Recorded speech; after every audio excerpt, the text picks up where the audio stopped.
LC stand for liquid coolant.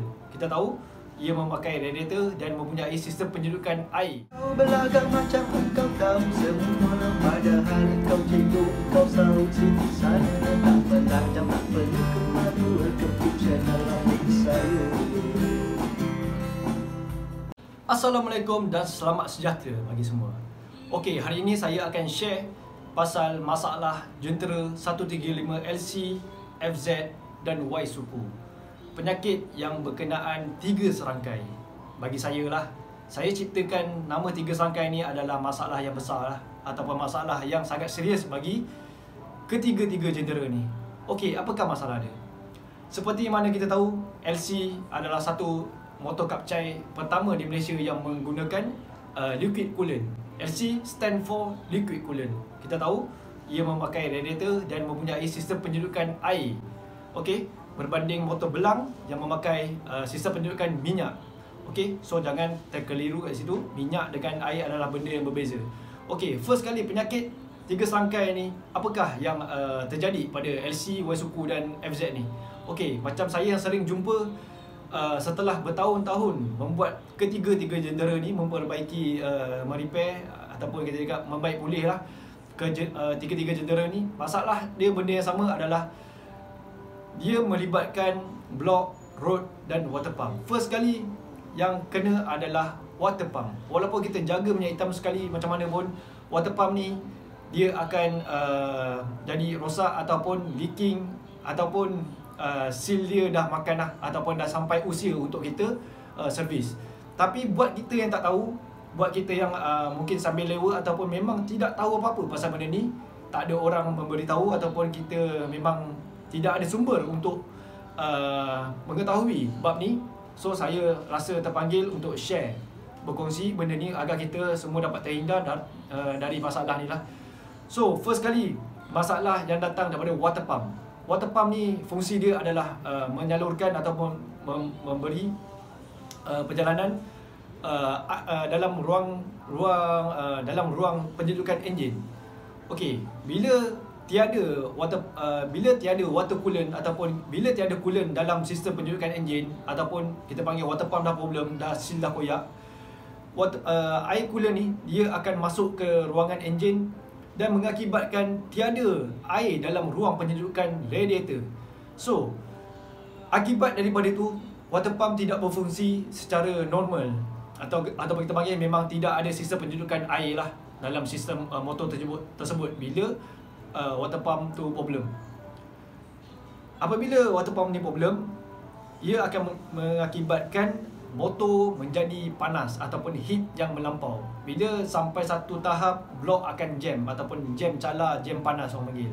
Bila jam panas, kita bawa juga, kadang-kadang ni kita memang tak tahu apa-apa pasal motor, kita ingat bunyi biasa, kita bawa juga, ia akan melibatkan rod. Bila rod dah makan, ia akan bunyi sangat kuat lah. So kita boleh tahu motor dah sampai masa. So bila dah sampai masa ataupun kita panggil rod dah goyang, kita kena overhaul dan memakan wang yang sangat banyak lah, sehingga ribuan ringgit. First kali kita kena pastikan water pump kita berfungsi. Kita harus memastikan water pump kita berfungsi secara normal setiap bulan at least. Okay? Macam mana kita nak tahu water pump kita berfungsi ataupun ada sistem penyedukan enjin kita secara normal? Masa kita pergi kerja ataupun berjalan mana-mana 10 hingga 15 minit kita membawa motosikal tersebut, kita kena pastikan radiator kita panas. Okay, saya ulang, kita kena pastikan radiator kita panas. Okey, macam mana kita nak tahu radiator kita panas? Okey, masa kita parking ataupun mana-mana kita sampai ke destinasi, kita rasa pakai tangan. Okey, nak buka, kalau nak buka air tu saya tak sarankan sebab panas, nanti dia akan memancuk keluar. So first kali kita rasa je pakai tangan, kita try sentuh-sentuh, adakah ia panas? Kalau panas bermakna ia memang berfungsi. Kalau sejuk ataupun tak ada rasa apa-apa, macam rasa macam biasa je, bermakna dia ada air di dalam dan water pump kita tidak berfungsi secara normal. So dah boleh jaga kat situ. Yang kedua, kita kena tengok bahagian spare tank. Okey, sebagaimana yang kita tahu ataupun yang ramai yang tak tahu, spare tank ni adalah untuk kita alert ataupun kita detect bahawasanya water pump kita tu berfungsi atau tidak. Kalau water pump kita berfungsi dengan normal, air pada paras tabung tersebut akan menjadi normal sepanjang masa. Tetapi apabila ia dah start berkurang, makin hari makin berkurang, bermakna kita dah boleh detect water pump kita dah start bocor ataupun ada leak pada bahagian seal di dalam. Dia dah start masuk ke dalam ruangan enjin ataupun ruang minyak. Bagi motor-motor yang mempunyai seal yang koyak sikit, ia tidak akan melibatkan minyak hitam menjadi kopi susu ataupun teh tarik. Orang panggil lah selalunya lah. So kita tidak akan dapat detect bila kita tukar minyak hitam setiap bulan sebab ia hanya bocor halus-halus. Dia akan makan sikit-sikit. Tapi bagi yang terus rosak water pump, ia akan melibatkan jadi teh tarik ataupun kopi susu lah. Itu kita dapat detect. Tapi biasanya yang bocor sikit-sikit ni kita tak dapat detect. So first kali yang kita tengok adalah spare tank lah. Bila spare tank itu makin berkurang, bermakna water pump kita dah start problem ataupun ada leak bahagian sistem penyejukan lah. So kena faham untuk kita detect adakah water pump kita problem. Akibat daripada kalau kita tidak menyedari ataupun kita tak sedar, kita leka ataupun kita memang tak tahu bab ni, ia akan melibatkan motor panas. Kalau water pump dah problem, tiada lagi air coolant di dalam sistem penyejukan ataupun radiator tidak berfungsi dengan baik, motor kita akan jadi heat yang tinggi dan menjadi beban pada motor kita sehingga ia tidak dapat menampung panas yang melampau. So ia akan jadi jam block ataupun kita panggil jam panas. Bila jam panas ni, ia akan menjadi geseran yang sangat tinggi pada bahagian blok ataupun bongkah ombor. Akibat daripada situ, road menjadi stres. Okey, naik sistem 4-stroke akan menjadi stres. Bila road turun naik, ia akan menjadi beban pada road dan ia akan memakan pin pada bahagian bearing needle di bahagian crankshaft pada road.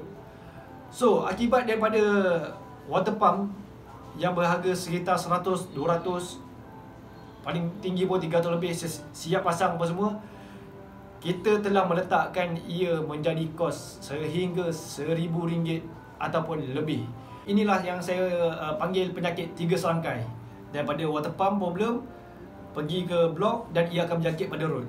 Hanya beberapa ratus ringgit pada awalnya kalau kita repair.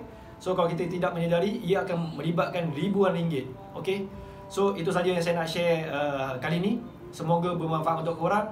Pakai LC, pakai Y suku, pakai FZ memang best sebab ada air coolant, ada water coolant, boleh jalan jauh. Motor lagi selamat berbanding motor yang tiada sistem penyejukan ni. Tapi awas, sekali rosak. Alright, so terima kasih kerana menonton. Semoga bermanfaat untuk korang. Kalau rasa bagus, jangan lupa komen, like dan beritahu kawan-kawan channel ni bagus. Bye. Assalamualaikum. Ingatkan orang je ada penyakit 3 serangkai. Aduh, letih. Motor pun sama.